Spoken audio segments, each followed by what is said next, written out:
Okay, well, we'll see how this goes then. All right. My name is Brewster Malevich. Hello. I have done this project with my boss, Jess Tierney, and Greg Hakem, the boss, and then Robert Tardif is boss, and that's kind of how the hierarchy works for the project. Posttalk for Department of Geosciences. And I'm going to talk about a last glacial maximum assimilation. This is all the way from present to 20, maybe 25,000 years BP. We'll see how that goes. So I have been on this job as a postdoc for a handful of months, and this is super preliminary. Like, technically, I don't even think we have results, but I'm still going to try to show you guys some of this anyway. So everything up to this point has been about us setting this stage for a much larger analysis, and I still think that we are in the progress of setting up the tools and the stage that we need for this show that's going to come later once we actually start doing a more serious reanalysis. So what I'm going to talk about today is, of course, the project description, how it differs in key points from the LMR, and some of the challenges that we have run across. I've gone back and modified this as I've sit and watch people talk, so I'm going to try to touch on all the little points, and then if we have questions at the end, you can come and let me know. And yeah, I'm really interested to hear what everybody has to say. So in terms of the actual project itself, like, we're all familiar with this figure. It's very, very similar to the LMR. We're using the same ensemble Kalman filter, but of course there are a few parts of this, a few bits and pieces that need to change. Obviously, one of these is the proxies. We don't have the tree ring backbone. We're all marine sediment cores right now. And we are focusing on marine sediment proxies that reconstruct temperature. It's not that I have anything against any other variables, it's just we needed something that was tractable to start with and sort of provide a framework. So we're doing TEX86, Alkanon UK 37, Delo 18 of 4 AMs, and magnesium calcium as well. This is like what we're starting with. We have 250 potential starting proxy sites. We're not done collecting all of them. We're in the progress of it right now. It's a little bit hard to see how they're all distributed. Oh, the yellow turned out really nice here. But going back through time, like, most of our mass, our volume here is all Delo 18 with UK 37 coming in as a close second. In terms of 4M species, this is mostly Ruber white as well. And like, we have a crunchy magnesium calcium nougat with sprinkling of TEX86 nuts on top. So we do have a lot to work with. We need proxy system models to actually deal with this, these proxy data sets. And this is where there's another big difference from the LMR. All of our proxy system models are based on Bayesian regression. If you know my boss, Jess Tierney, she likes Bayesian regression. And this is a very interesting aspect of the study. So for TEX86, we're using the base bar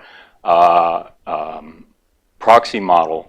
UK 37, we're using something very similar called base spline. For Delo 18, we're still in progress right now. And same thing with magnesium calcium. 4Ms are really, really tricky for us to do. And I'm not gonna describe each of these individually. If you're curious, check out Tierney and Tingley 2014 and 2015. They're pretty good papers, very descriptive. The important thing that I'd say here is with Delo 18 and magnesium calcium 4Ms, we've had to start looking at individual 4M species and how they relate to seasonality, how they relate to depth. We have to get into a lot of details in the uncertainty and how these uncertainties differ between the seasonalities and depths of each of these individual species. So with Bayesian regression, what's really nice is you can be explicit about the uncertainty that you're considering. And many of you probably know this, but we don't have core tops going back through time, so we need to train time for space when we actually calibrate this, when we create our forward model. So you find the relationship with temperature or what have you by taking the core top values from multiple places across the globe. So it's really important to understand how the uncertainty changes if your core comes from an area that's known for upwelling or what have you.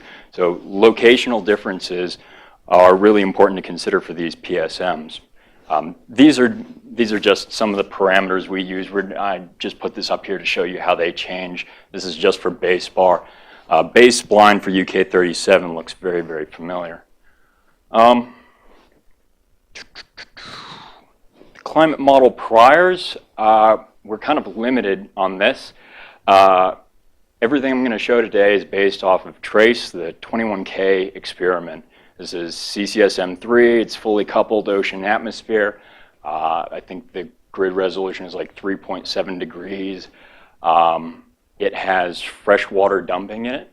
And the other candidate we have is HAD-CM3. We've been in touch with Paul Valdez and Max Holloway. And this would be isotope enabled, and it would be very, very nice if we could get this to work. But aside from that, like, this is what's available right now. Everything I'm going to show you is all based on TRACE, though, so keep that in mind. So when you actually put all of this together and run this through the assimilation, you run into some problems, as I'm sure many of you know. The first stems from our heavy use of marine proxies, and it's not that I have anything against proxies. It's just kind of they present their own set of unique challenges. For one, they're not annually based. All of our cores are not like perfectly laminated proxies. So you don't have single measurements every year of the record.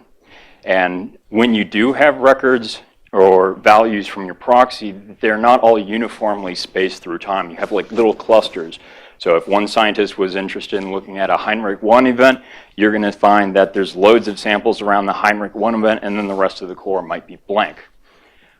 So this is a bit tricky. We have dealt with this for the most part, and this might change by binning everything in 250-year averages. Or I guess we bin time in 250-year periods. So if we have a core that has two values within a 250-year period, we average them together, and that's all you get. If with our trace prior, we take 250-year averages, and that's all you get. So we don't have an ensemble based on 22,000 members. Like, we had to break this down. With 250-year averages, we have an 88-member ensemble. So this is, I'm not going to describe this in too much detail. Yeah, you can kind of see it. This is based on, let's see, just under 40 proxy sites. This is from present to 20,000 years ago, mostly UK37 with some Tex86. This is your data assimilation average with the standard deviation around it. But I like this plotting method because you can see explicitly these little 250-year blocks. So even though we're using these 250 years, you can still resolve a lot of the features that we were interested in when we set out doing this. But there's also uncertainty relating to the age model and how these proxies, these sediment cores, relate their depth with time. And this is really, really tricky, and this is important because I think a lot of people underestimate this, because the chronology information associated with all of these proxies is really, really hard to get, and it's really hard to get right. And it's not just a problem with data standards. A lot of times the values that are given are just flat out wrong, or it might be in the wrong unit.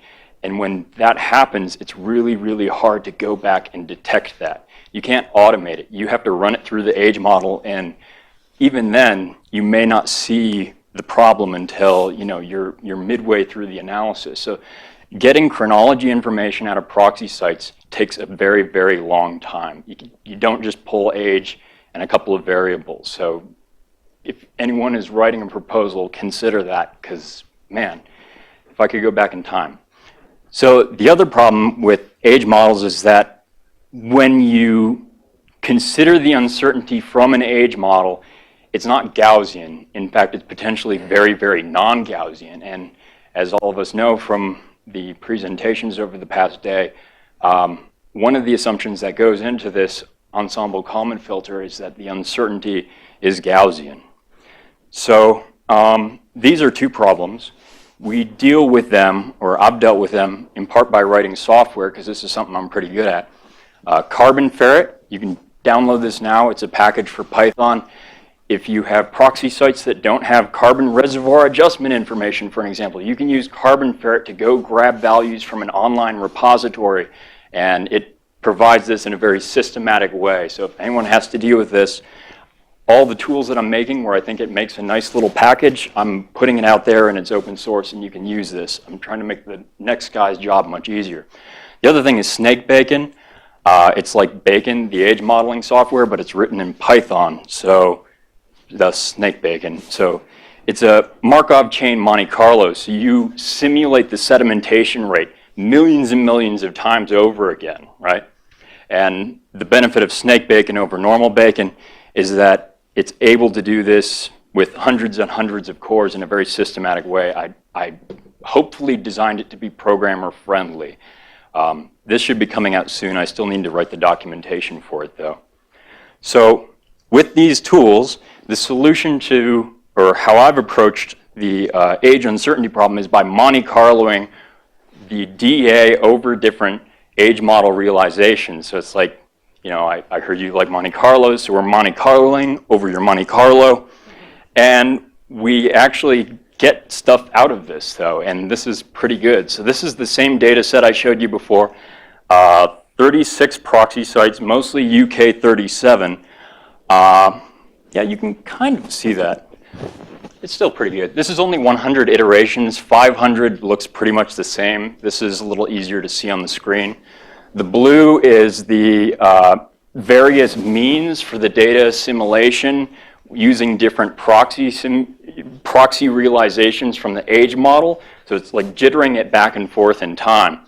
The orangey color is from trace, just from its decadal values. It tends to be cool, and we're seeing that here. Like these values might be warm, but I know that trace has a cold bias generally. And this is the mean of the trace prior that we're dealing with. The other thing to point out and why I like this is actually an old run, but the really nifty thing here is right at about 14.5K, we have something that looks like the Antarctic cold reversal. And this is really, really encouraging despite the age model uncertainty, because the majority of the proxies that went into this are from the southern hemisphere. So we would expect to see something like the Antarctic cold reversal. So like all the lines are kind of moving in the right direction, which is really encouraging. So this is what the fields actually look like. So this is from, I think, 22 to 19K. This is relative to the late Holocene. So we have very cold latitudinal extremes. This deal up here in Alaska, this is actually from trace. Keep that in mind, though. That's actually going to come back. So yeah, we're getting fields, and that's a good sign. In the southern hemisphere, it looks pretty good as well. Now, this is where we get to something. I've called this problem or this pattern the Laurentide hot plate.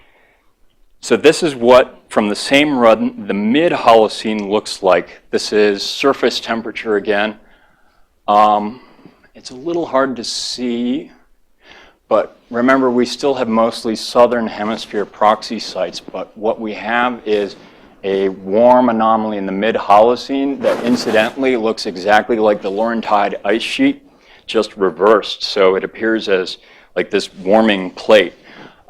You can't quite see it with the way that the monitor is working, but we also have the inverse of the warming over Alaska. It's actually a cooling anomaly, placed in exactly the same way. This might help a little bit. So it's the same spatial pattern, and this is like my white whale. It moves around, but it's a symptom of the fact that we are using glacial priors because we have 250-year binning. So we have 88 ensemble members with only one realization through time. Like ideally, we would have trace run, 100 times over the past 22,000 years, right? We'd have multiple realizations, but I mean, that's just not available. So it's kind of like you have a prior from a glacial state with proxies from the southern hemisphere saying that it's warming. And so what you get is a Laurentide hot sheet pattern. But this is from a run that just finished last week, and the hot plate has lost its strength and a lot of its shape as well. This is with 100 proxies. And so it might have moved somewhere else, but it's definitely not here. And we're slowly making progress. Again, this is mostly southern hemisphere. So that's something. So this was most of what I have from a preliminary LGM. The setup is very much a setup, but we are getting numbers and they're moving in the right way. So this is an interesting finding, I think. If you want to see something more substantial, more analysis of actual fields, if you're interested in more details on how I get through these problems, I'm going to be giving a poster I found out this morning at AGU. So stop by. I'd be happy to talk with any of you and show you guys how things turn out. So, I come in under time? Awesome. Nice. Hold on one second.